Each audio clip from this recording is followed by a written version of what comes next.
You just had a big interview and felt confident that you nailed it. A few days later, the recruiter calls with good news. They say you did great and the team is interested in making you an offer. But when you see the offer, it's lower than you expected. That's a lowball offer and it can be frustrating. But don't worry, in this video, we'll show you how to handle these types of offers. It can be overwhelming and draining to go through the hiring process, and it's even more frustrating to get a lowball offer after all that hard work. If you were clear about your expectations throughout the interview process, it shouldn't come as a surprise what the company needs to do to make a deal with you. So, we'll explain what the process looks like from a good employer's perspective. But first, check out our other videos to get a better understanding of what happens behind the scenes. First off, you're lucky if you work for a company that values talent and knows what the market pays. Recruiters don't like giving lowball offers, especially when they know your expectations are reasonable. During the first round interview, a good recruiter will discuss your salary expectations, total compensation, salary plus bonus, and paid time off. They want to make a fair offer that you'll accept, because if you go through the entire interview process and reject the offer, it's a big setback for both the company and you. Sometimes, the talent acquisition department doesn't decide on the compensation. The business does. But a good recruiter will advocate for you, especially if you're a valuable candidate that's hard to find in the market. They'll submit notes to the hiring team about your expectations. If the hiring manager is considering an unrealistic offer, the recruiter may push back, but sometimes they still have to present it. Unfortunately, some companies try to pay as little as possible. That's why it's important for job seekers to know their worth and stand by it, armed with the best data. Let's talk about what to do if you get a lowball offer.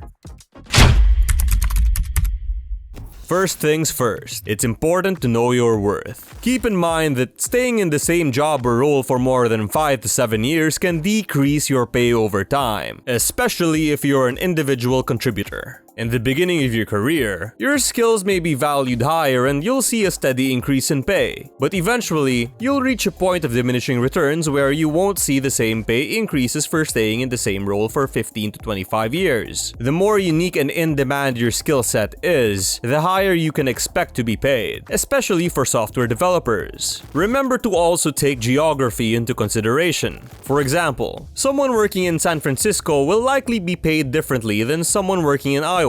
This becomes even more interesting with companies moving to a remote-first workforce, as they are still figuring out how to compensate based on geography, or if it should be tied to your location at all. To figure out your worth on the open market, look at what other employers are paying for similar positions in similar geographic regions. Check job postings to see if they publish the compensation information. You can also start checking websites like Glassdoor and Comparably. Keep in mind that self-reported data from smaller companies on Glassdoor may not always be accurate, so take it with a grain of salt. You can also ask friends in the same industry for their insight. It's important to be honest with yourself about your skill set. For example, if you're a software developer, ask yourself if your coding is truly up to par. You can easily self-assess by doing expert-level coding challenges on websites like HackerRank. If you're a market leader in your skills and in a high-demand career path, you can expect to be compensated more. When you're looking for a job, make sure to clearly state your value to the company. Explain why you're the best fit and why your salary expectations are fair. A good company will understand this. When thinking about the job offer,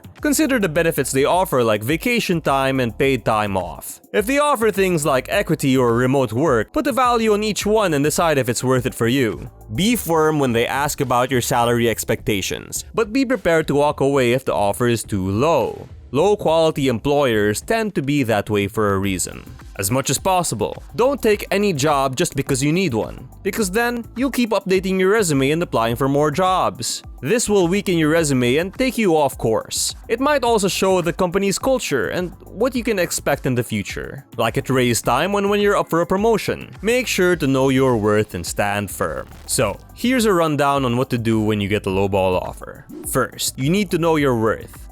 That means considering things like your experience, skill set, and demand in the job market. You can research the average pay for similar positions in your area on websites like Glassdoor, but keep in mind that the information may not always be accurate. Be honest about your skills and ask yourself if you're really an expert in your field. Next, figure out what your bottom line salary is. This should take into account the job market, your need for employment, and the going rate for the position you want. Once you have this number, let the company know that their low offer is not what what you expected. A good recruiter will go back to their team and try to negotiate a better deal. Finally, when you're presented with an offer, the company will gauge your interest level and ask for your initial reaction. They'll also tell you about the benefits package. This way, they can get a sense of what they need to do to make the offer appealing to you. And that's how you can handle a lowball job offer. If you made it to the offer stage, you're on the right track. With a few tweaks, you'll surely be good to go. If you need more help, check out our video on the best answers for the question, what are your salary expectations? This will help you leverage your skills and get the offer you want. If you found this video helpful, please give it a thumbs up. Thank you for watching, and we'll see you in the next one.